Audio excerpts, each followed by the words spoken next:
હા મિત્રો, આજના ગુજરાતી સમાચારમાં તમારું સ્વાગત છે। લુણાવાડા તાલુકા એવા ભાજપ પ્રમુખે 53 ગામના ટેન્ડર મેળવી કામ કર્યા વગર જ 8.81 કરોડ લઈ લીધા। દાહોદમાં વેપાર વિભાગની 123 મતદારોની યાદી સામે 17 વાંધા। નલ સે જલ કૌભાંડમાં વધુ 2 કોન્ટ્રાક્ટરની ધરપકડ, 2 દિવસના રિમાન્ડ મંજૂર કરાયા।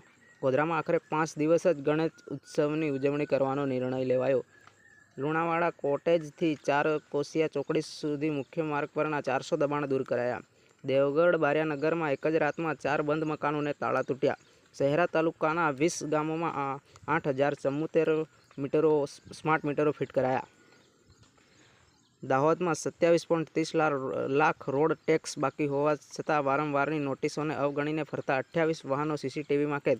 પંચમહાલમાં 17 માસમાં 2 વીજકર્મીઓ સહિત 17ને કરંટ લાગવાથી મોત થયા।